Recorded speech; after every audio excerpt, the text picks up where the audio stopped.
Hey everyone and welcome back. Today we're going to take a deep dive into Palantir and see whether the bulls are ready for another round of takeoff.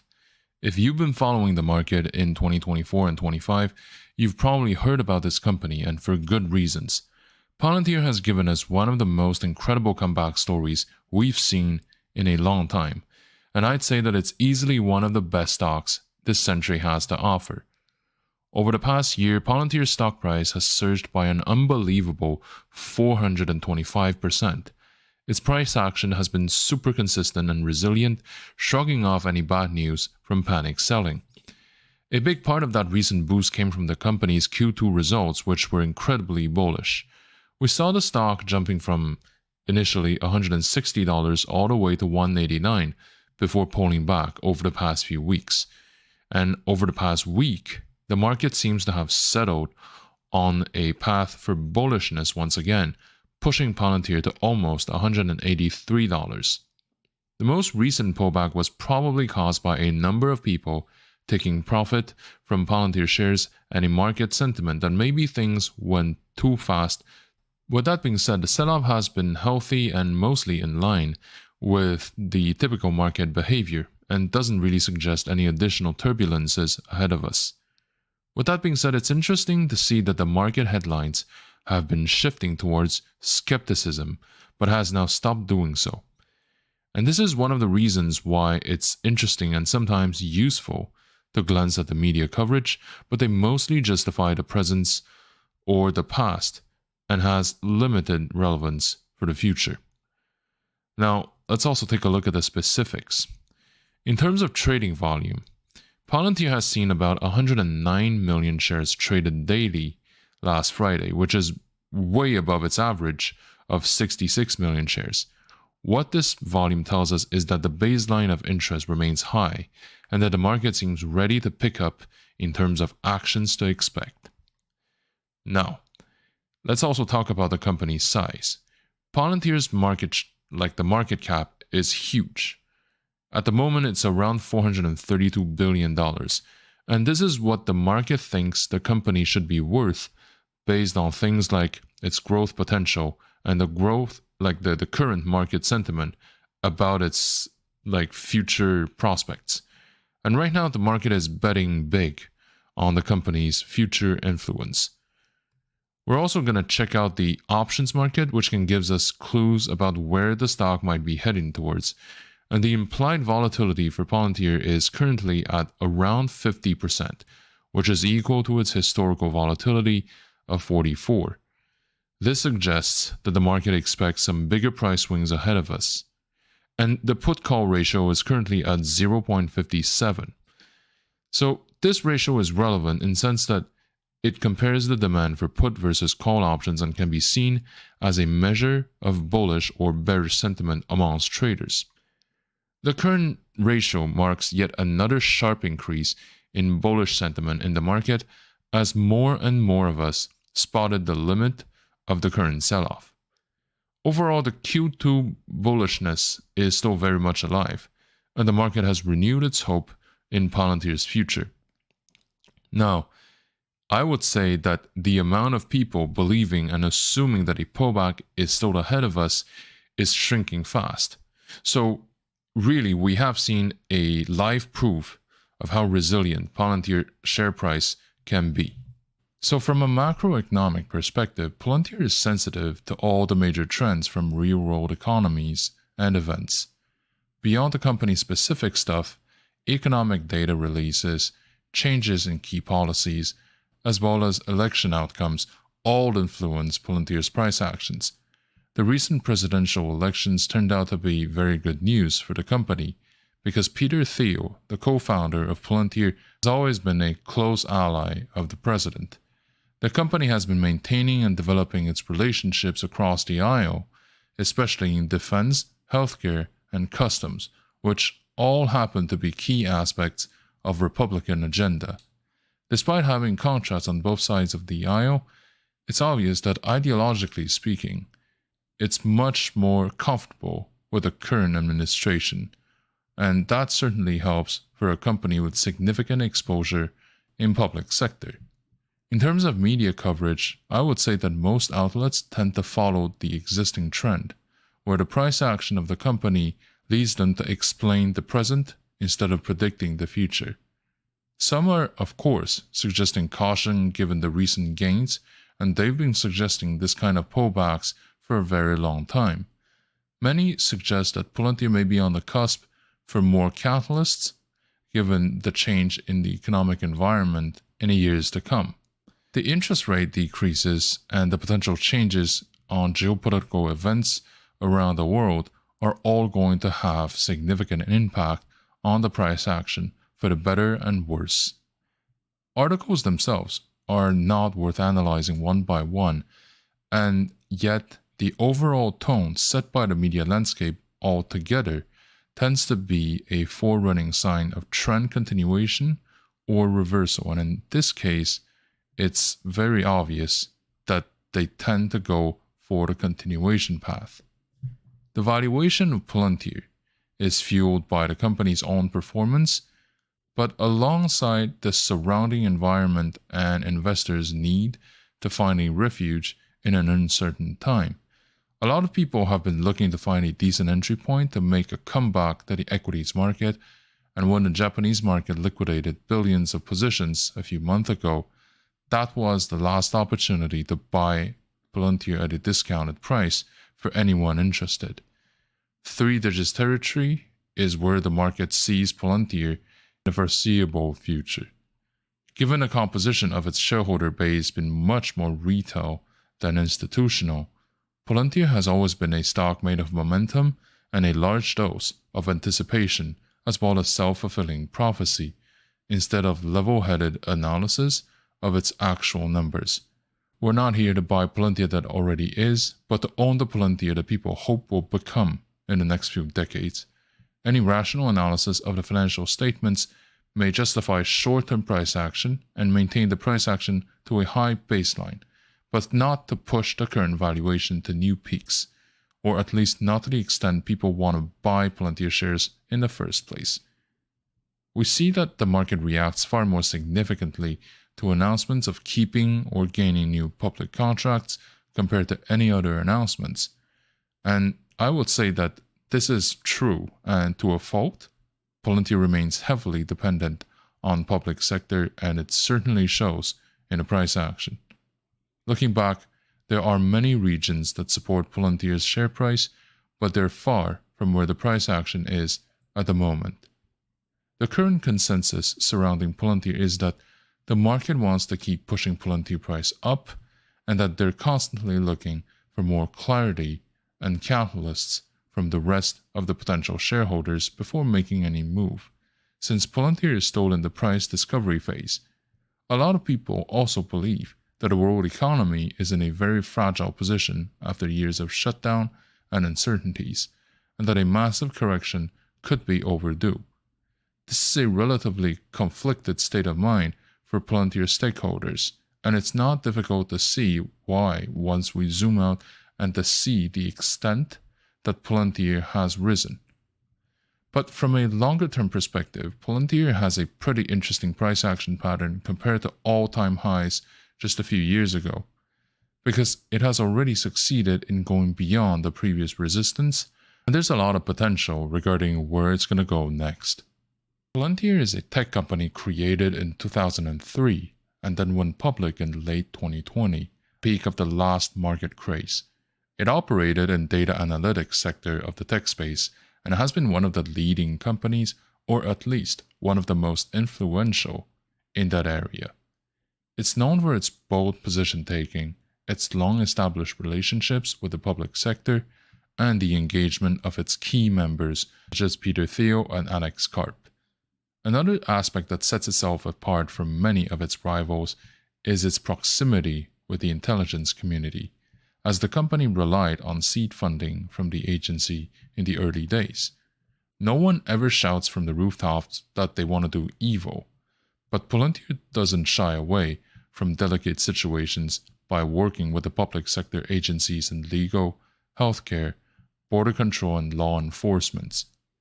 Simply put, it's a company that doesn't mind being portrayed as evil almost wearing it as a medal of honor. In fact, shortly after it went public, Palantir decided to move its headquarters from Silicon Valley to Denver, Colorado. This move was more than just a pursuit of lower overhead cost or a change of scenery, but a statement about the public image it wants to portray. The market has always shown a lot of interest in how the company and the stock are doing. The fact that it went public when the bullish sentiment was sky high in the tech sector could have been a contributing factor, as the world was preparing for a fundamental change on how societies would function in a world ever more interconnected while remaining remote from physical offices. The technological and societal utopia that was deeply flawed and never truly came to be. Palantir shares attracted the market's attention mostly because its narrative was the right fit at the time, as the tail end of quantitative easing mentality combined with the pandemic-era dream of interconnectivity and never-ending financial boom, while capital was looking for a safe haven from the uncertainty and incoming collapse of the real-world economy outside of our screens. In a way, Palantir symbolized the answer we wanted to slap on all our problems, and for some time it was made true by the supply and demand of modern finance. We're interested in Palantir's promise of reaching ever higher price levels, a promise that seemed to set in stone when large quantities of money were pouring in a company with deep pockets to back it up, as the world was preparing to enter in a new era of endless growth. Now, this very optimistic narrative has been backed up by numbers and beyond. Financial information has always been known to move the markets, as stakeholders want to have their assumptions validated by something concrete. Gross margins, cash flows, and revenue growth are some of the most sought-after data points that people want to know about when looking up a company. The gross margin measures how profitable Pltr truly is at the core.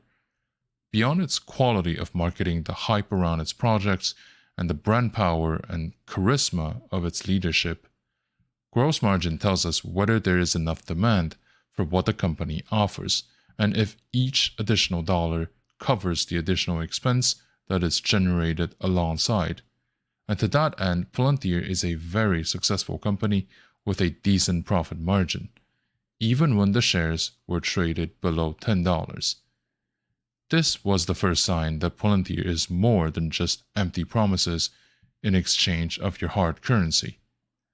The business model is something that can be scaled up and marked up because it has a true fundamental value validated by its clients.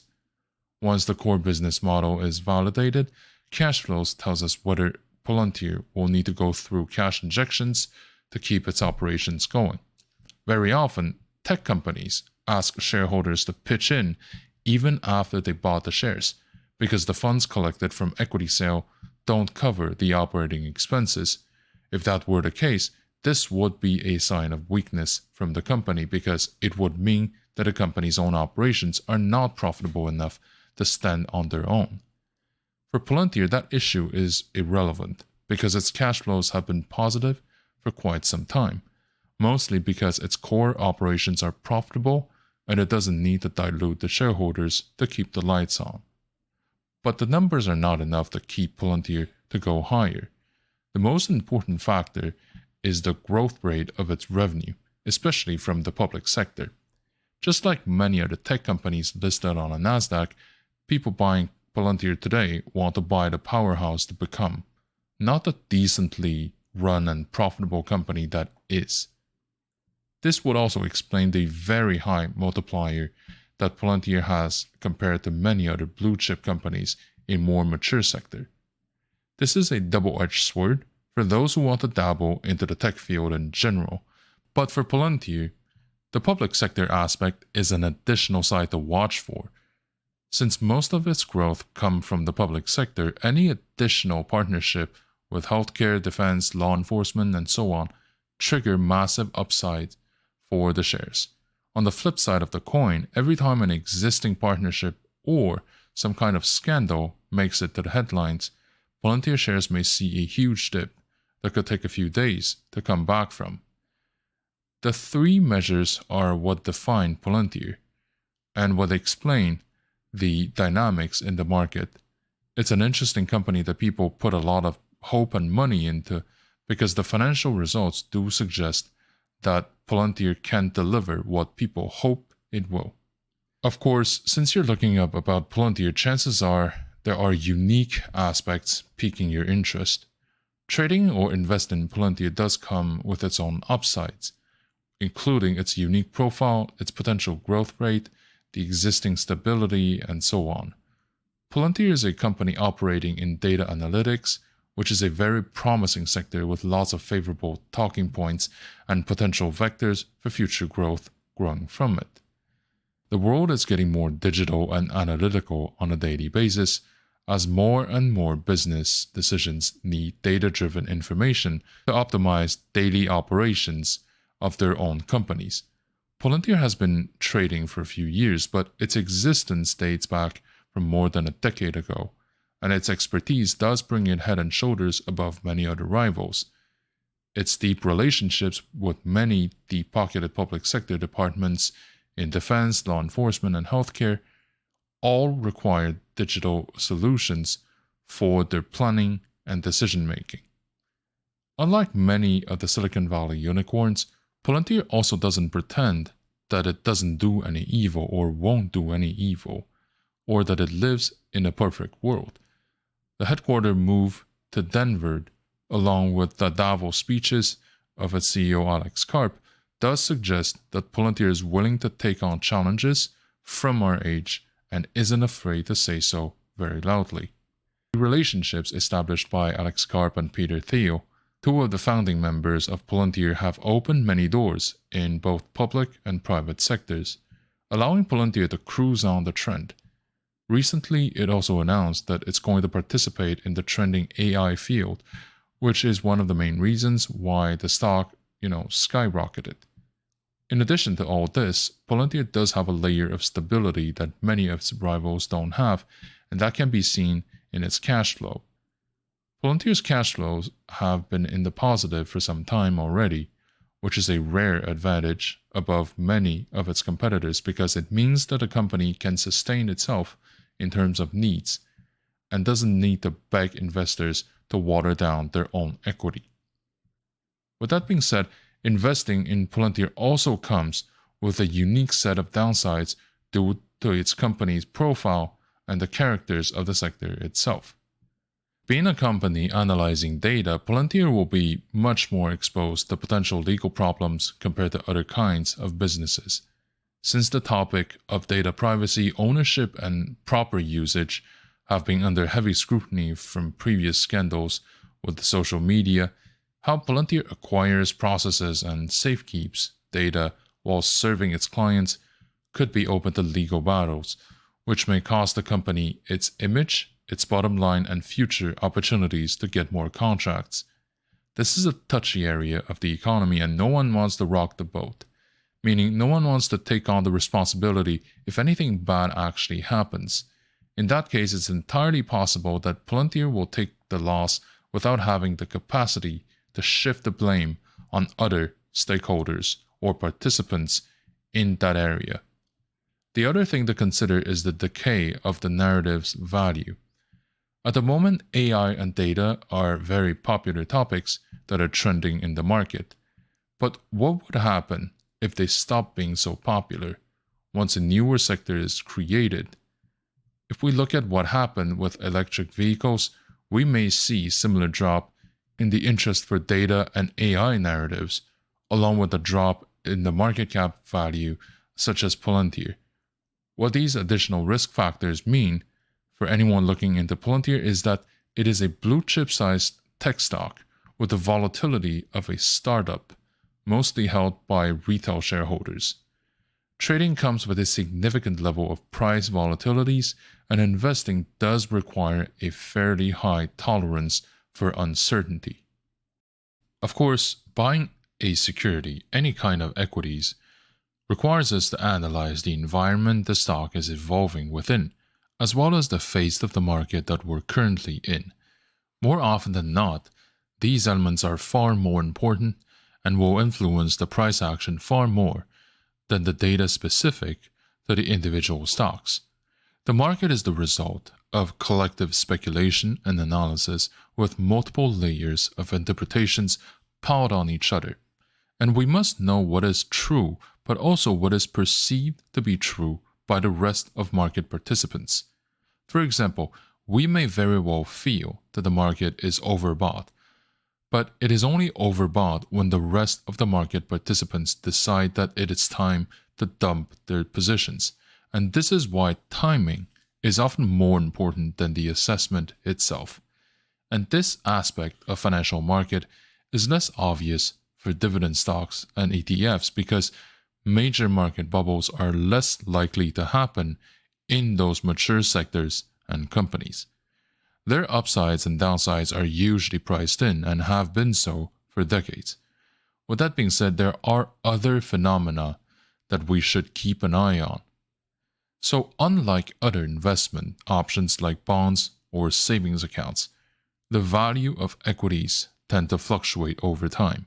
Of course, don't get me wrong, it doesn't mean that everything has to be hitting all-time highs or historic lows on a weekly basis to convince us, but things that seem rock solid for many years could crumble rapidly due to changing circumstances.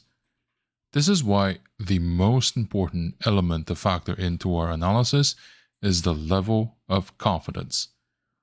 For example, are we in a market where people are optimistic about the future, or are we looking at a market where people believe that the financial Armageddon or World War III is upon us every other day? The degree of optimism or fear that we can read in investors' behaviors may very well drive the price action of assets much more so than companies' own fundamentals or specific numbers.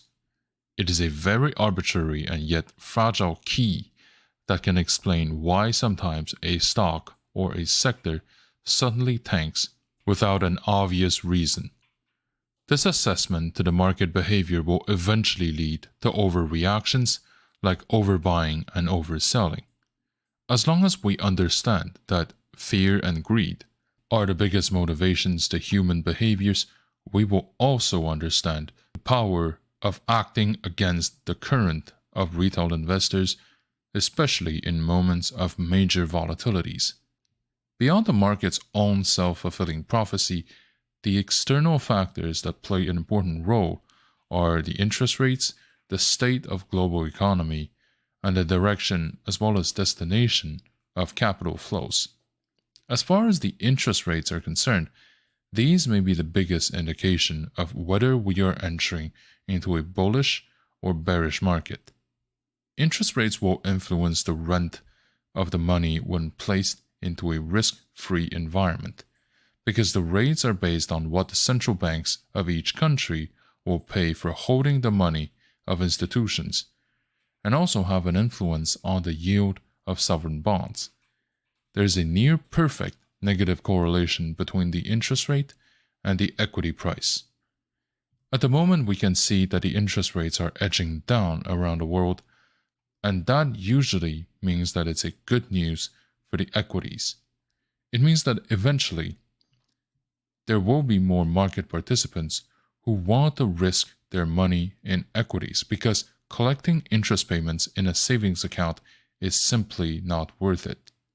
The current tendency indicates that things are going to look better in the years to come, as the tight monetary policies around the world are being slowly replaced. And the state of global trade is another aspect to keep in mind, even though it may not be a must for a dividend stock to do well. The state of global economy doesn't just mean how well the collective economy is doing on a global scale, but also whether there is a will to carry out international businesses. To that extent, I would say that things have changed massively from the heydays of 1980s, as many countries are no longer willing to accept the very concept of globalized trades, with protectionism becoming the underlying tone in most countries. The circulation of goods, people, and information will gradually become regionalized and that reality is likely to continue. The dividend stocks and ETFs that have significant overseas operations might be negatively impacted by the trend, but the effect will probably be slow and delayed. This will also depend on which segment of the operations is overseas, whether it's the cost or revenue centers. I would argue that for companies with productions overseas may be less impacted by those who target consumers outside of the Northern Hemisphere. The third element is capital flow, or the direction of the money around the world. Capital has two objectives: preserving itself and maximizing the growth. On top of those, they're looking for a strong currency that the investments are denominated in. Despite the current ceasefires brokered, due to increased global instabilities overall, the flow of capital is still going to safe havens around the world, where the probability of war, large-scale instabilities, and similar incidents are the lowest. And this means that countries that are either economically or militarily speaking powerhouses with stable governments are the prime choices for those looking for safe placements. And for the foreseeable future, money around the world is facing an unstable landscape outside of the US, and I personally believe that their goal is to preserve their capital before maximizing their yields. The biggest safe haven in that regard remains the United States, and this is why I believe that the asset placements in the US, including stocks and ETFs, are going to increase at the expense of their yield. My opinion overall about Palantir is that the company has a very bright future ahead of itself, so the real key decision here is the entry timing. Personally, I believe that Palantir should be part of any risk-seeking portfolio. In terms of timing, I would say that having a small position at a time would be the wise thing to go, and over the next 12 months, it should be increased to 10% of your portfolio's capital. Thank you for watching, and see you next time.